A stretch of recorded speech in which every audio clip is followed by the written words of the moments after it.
أيا بسم الله بدينا عني بيصلينا اللهم صل وسلم وبارك على سيدنا محمد وعلى آله وصحبه أجمعين. أيا مادام ما جتني الملوخية من البلاد بينزير باش نعملوا ملوخية. باش نعملوا الملوخية هذاك علاش حضرت اللحم. اللحم علوش. هي الملوخية راهو كل قدير وقدره، يكذب عليك كان يقولك راهي الملوخية لازمها لحم كذا ولا لحم كذا. كل قدير وقدر انتي واش تحبي تعملي معاه. ثم عباد ما تاكلش اللحم العلوش، ثم عباد ما تاكلش اللحم البقري، ثم عباد كل مش ما تحرمش اكيد تعمل باللي هي تقدر. الحاسيلو انا جبت اللحم، وباش نفوحوه الملوخية يلزمك تفوحي لها اللحم متاعها وتخليه يرتاح. قبل ما ترميه في الملوخية تخليه يرتاح هكاكا ساعة ولا ساعتين. حتى تعملي الملوخية متاعك. الحاسيلو هذا الفحات اللي انا عملتهم. عملت الفلفل الاحمر، عملت الكروية، تابل وكروية. عملت ملح شوية ملح. ولا ما تعمليش خلاص في الاول، اعملي كان في الاخر شويه خاطر هي بطبيعتها مالحه الملوخيه. وعملت مغرفه هريسه والرند بالطبيعه. وعملت ثوم، مغرفه ثوم. والطماطم انا نعمل طماطم انا نعمل. وكل حد كيفاش راهو، ثم اللي يعمل طماطم ثم اللي ما يعملش. اذا كان انت باش تصبريها باش تحطيها معناها تصبريها ما تعمليلهاش طماطم. اذا كان انت باش تاكليها معناها ماشي باش تبقى برشا في الفريجيدير وباش تخبيها، اعملي لها مغرفه طماطم شويه ماشي برشا جست تفوح. وهي راهي انا تجيني تبنن و... وكل حد ورايه، وكل حد وطريقته في الطبخ. ما ثمش راهي قانون في الكوزينة، ما ثمش.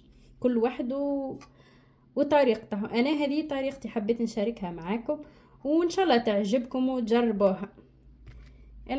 نعملوا نرمو الكل لكن هو الكل تنخلطوه مع بعض فهمتوا. الفلفل مغرفة الثوم الطماطم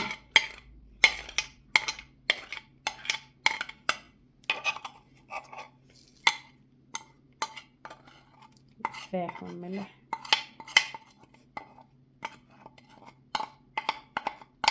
ونعاود راي هذه طريقتي الخاصة.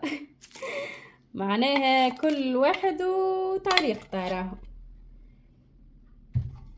كل واحد والطريقة متاعه. وانا نزيد عليها شوية زيت هيك ونخلطوهم الكل مع بعض.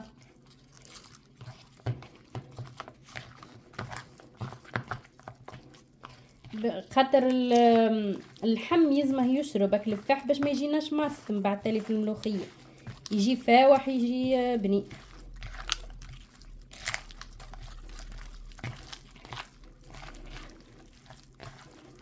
حاولوا تحركوا بالقدا تدخلوا الفح في اللحم بالقدا.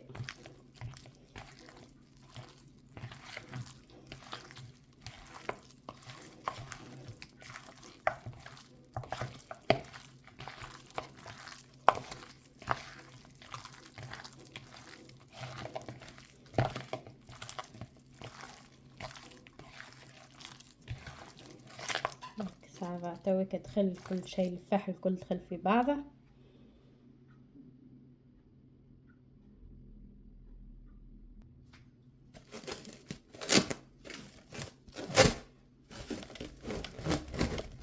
بعد تالي نغطوه.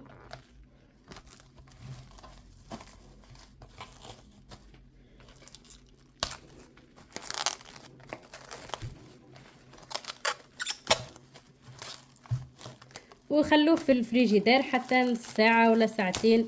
هي حتى معناها تغلي بالقدا الملوخية متاعك، وهو يشرب لفاح بالقدا يتفوح بالقدا.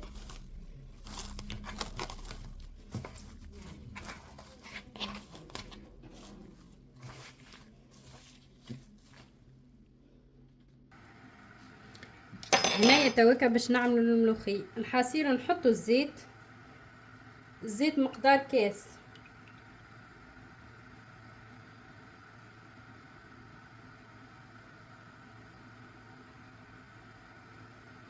بالطبيعة انتي والكمية اللي باش تعمليها.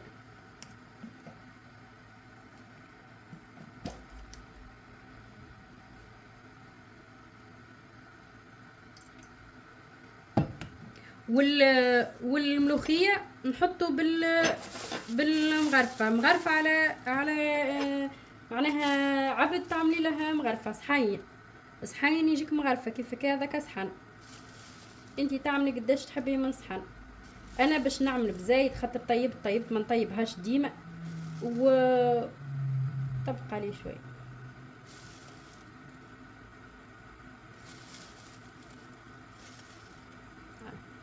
عملت 6 مغرفات، ما نعرفش حكاية قداش هكاك، ما ستة مغارف. نحركوها بالقدا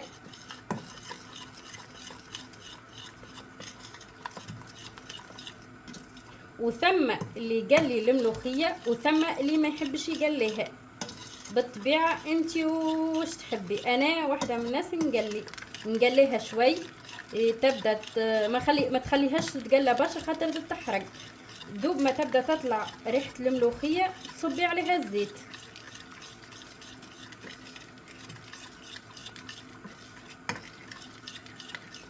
نحلوها بالقدا كيما هكايا باش ما تبقاش شكل كعابة والكل.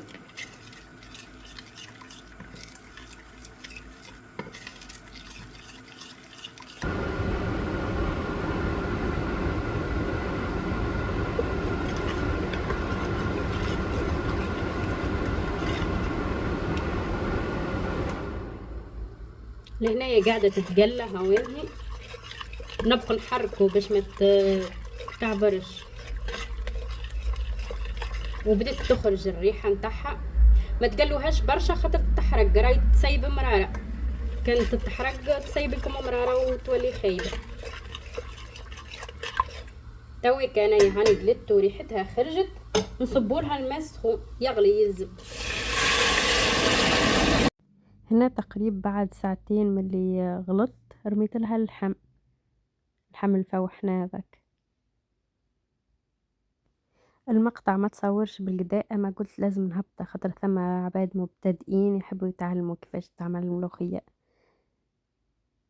اعذروني من الطريقه نتاع التصوير نتاعها. هنايا ملوخيتنا طابت، هاني قررت زيتها بالقدا، وانا نعمل فيها قرايم فلفل. ثم يعمل فيها الفلفل ثم ما يعملش، انا نعمل قرايم فلفل. هنا ملوخيتنا هاوين يتشرح.